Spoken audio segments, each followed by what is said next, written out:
Down these mean streets a man must go who is not himself mean, who is neither tarnished nor afraid.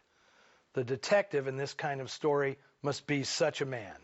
He must be the best man in his world and a good enough man for any world. If there were enough like him, I think the world would be a very safe place to live in, and yet not too dull to be worth living in. Well, that's how Raymond Chandler described Philip Marlowe in his essay, The Simple Art of Murder.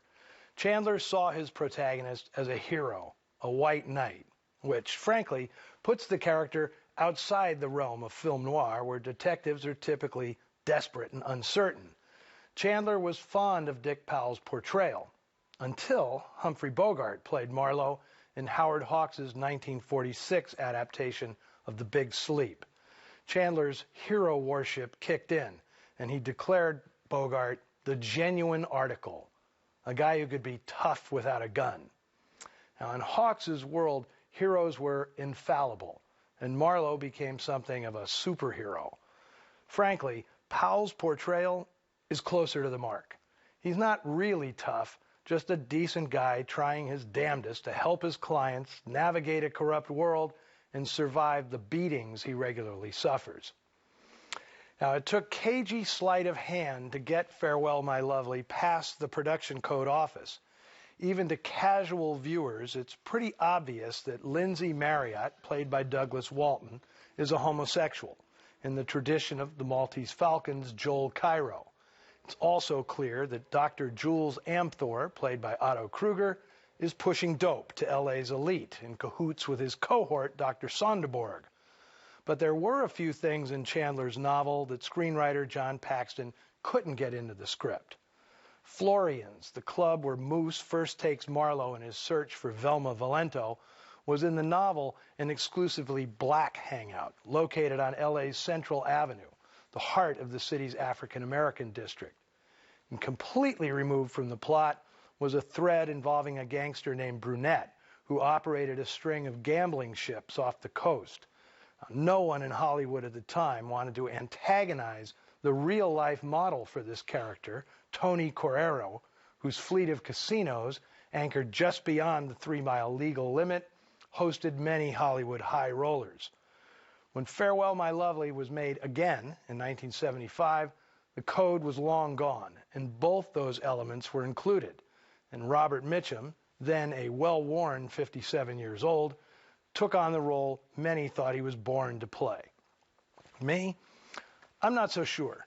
By that time, Mitchum was better suited to age-appropriate roles, like the title character in The Friends of Eddie Coyle. Even as a young man, I can't see Mitchum as the Philip Marlowe of Chandler's books. Mitchum's stock in trade was a bemused live and let live attitude. Marlowe was a more bilious, self-righteous guy, railing in long, brilliantly worded soliloquies against a multitude of indignities. Well, who do you think was the best incarnation of Philip Marlowe?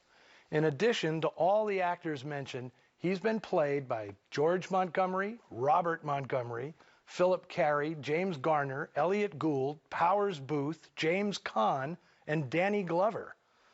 Now, my personal preference is a guy who never got the chance to play the part, but proved several times over that he was ideal for it.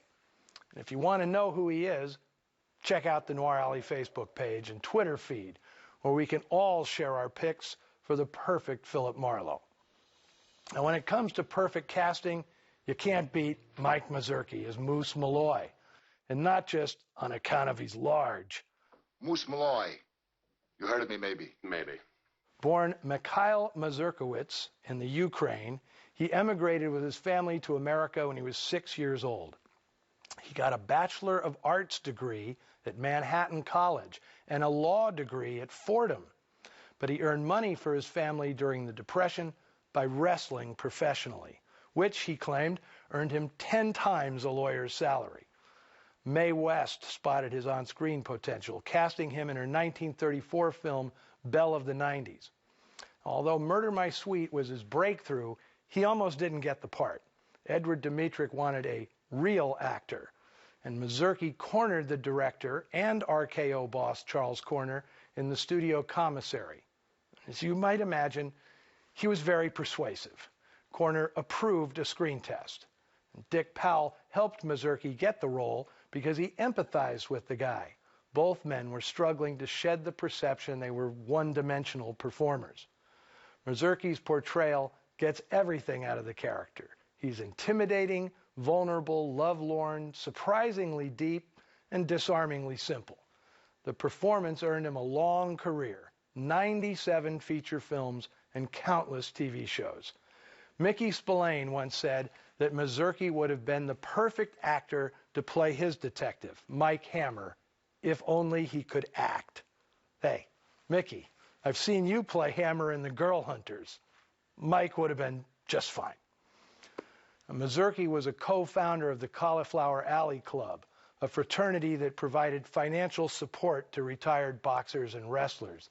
The organization's Iron Mike Mazurki Award was one of the most coveted honors in professional wrestling, with Mazurki's own cauliflower ear serving as the model for the award. Well, next week, you won't find me in my usual time slot. Instead, catch me at 8 p.m. Eastern next Sunday for a double dose of L.A. Noir as we present Act of Violence and In a Lonely Place.